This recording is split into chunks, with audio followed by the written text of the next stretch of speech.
Hi friends, എല്ലാവർക്കും നമസ്കാരം. ഇന്ന് നമ്മളിവിടെ ഉണ്ടാക്കാൻ പോകുന്നത് നമ്മളെ മലയാളികൾക്ക് എല്ലാവർക്കും ഒരേപോലെ ഇഷ്ടപ്പെട്ട കപ്പ എന്ന് പറയുന്ന ഐറ്റം നമ്മൾ കേൾക്കുമ്പോൾ തന്നെ നമ്മുടെ മനസ്സിലേക്ക് വരുന്നത് കപ്പ പുഴുക്കും, കപ്പ ബിരിയാണി ഇങ്ങനെയുള്ള ഐറ്റംസ് ഒക്കെയാണ്. ഇതിനൊപ്പം തന്നെ ഇതേപോലെ തന്നെ അടിപൊളി ടേസ്റ്റ് ആയിട്ടുള്ള മറ്റൊരു ഐറ്റം കൂടി ഉണ്ട്. മറ്റൊന്നല്ല, നമ്മുടെ പാൽക്കപ്പയാണ്.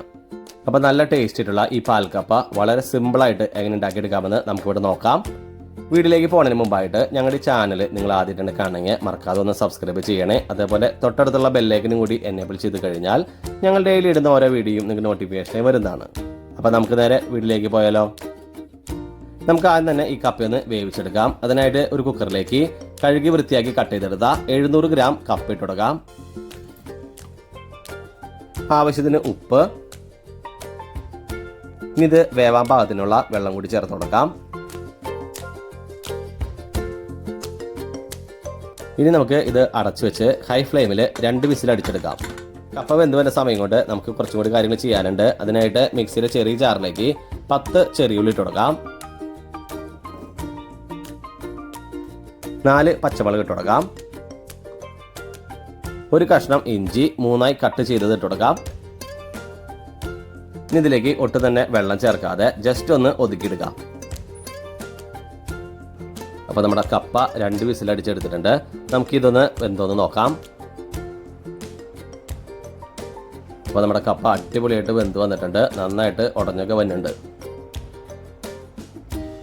ഇനി നമുക്ക് മറ്റൊരു പാത്രത്തിലേക്ക് ഈ കപ്പ വെള്ളം ഊറ്റി കളഞ്ഞ ശേഷം ഇട്ട് കൊടുക്കാം. കൂടാതെ ഇതിലേക്ക് നമ്മൾ മിക്സിയിലിട്ട് ഒതുക്കിയെടുത്തത് ഇട്ട് കൊടുക്കാം. നമ്മൾ മിക്സിയിലിട്ടതിന് ശേഷം ഒരുപാട് നടിക്കരുത്, ജസ്റ്റ് ഒന്ന് ഒതുക്കിയെടുത്താൽ മതി. ഇനി ഇതിലേക്ക് ഒരു തണ്ട് കറിവേപ്പില ഇട്ട് കൊടുക്കാം. ഇനി നമുക്ക് ഇതെല്ലാം കൂടി നന്നായിട്ടൊന്ന് മിക്സ് ചെയ്ത് ഉടച്ചെടുക്കാം. അപ്പോൾ നമ്മൾ കപ്പയൊക്കെ ഇതിലേക്ക് നന്നായിട്ട് മിക്സ് ചെയ്ത് ഉടച്ചെടുത്തിട്ടുണ്ട്. ഇനി ഇതിലേക്ക് നമ്മൾ 2 കപ്പ് തേങ്ങാപ്പാൽ ചേർത്ത് കൊടുക്കാം.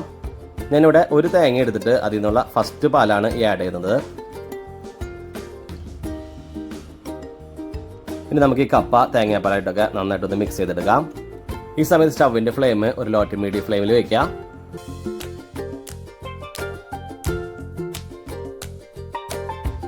അപ്പോൾ നമ്മുടെ കപ്പയും തേങ്ങാപ്പാലായിട്ടൊക്കെ നന്നായിട്ട് മിക്സ് ചെയ്തെടുത്തിട്ടുണ്ട്.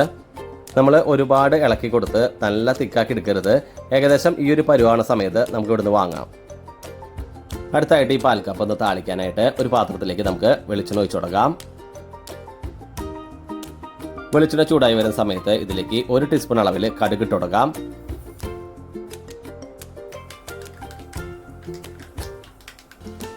കടുക് പൊട്ടിക്കഴിഞ്ഞ സമയത്ത് ഇതിലേക്ക് ഒരു 10 ചെറിയുള്ളി ചെറുതായി അരിഞ്ഞത് ഇട്ട് കൊടുക്കാം.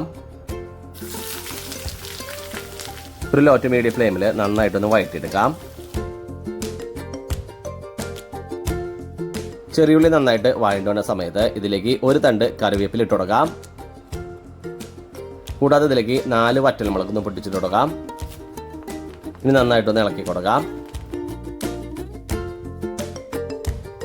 ഇനി നമുക്ക് ഇത് പാൽക്കപ്പിലേക്ക് ഇട്ട് കൊടുക്കാം. ഇനി നമുക്ക് ഈ പാൽക്കപ്പിൽ നന്നായിട്ടൊന്ന് മിക്സ് ചെയ്യാം. അപ്പോൾ നമ്മുടെ പാൽക്കപ്പ ഇവിടെ റെഡി ആയി കഴിഞ്ഞു. നമുക്കിനി ഇതൊരു സെർവിംഗ് ഡിഷിലോട്ട് പാർത്താം. അപ്പോൾ നമുക്ക് വളരെ എളുപ്പത്തിൽ ഉണ്ടാക്കിയെടുക്കാവുന്ന നല്ല അടിപൊളി ടേസ്റ്റ് ആയിട്ടുള്ള പാൽക്കപ്പ ഇവിടെ റെഡി ആയിട്ടുണ്ട്. എല്ലാവരും ഒന്ന് ട്രൈ ചെയ്ത് നോക്കാം. വളരെ എളുപ്പത്തിൽ തന്നെ നിങ്ങൾക്ക് ഇത് ഉണ്ടാക്കിയെടുക്കാം. ഇതിൻ്റെ കോംബോ ഒന്നും പ്രത്യേകിച്ച് പറഞ്ഞു തരുന്ന കാര്യമില്ല. അപ്പോൾ നിങ്ങൾക്ക് ഏത് ഐറ്റത്തിനോട് വേണമെങ്കിലും നിങ്ങൾക്ക് ഇത് ട്രൈ ചെയ്യാം.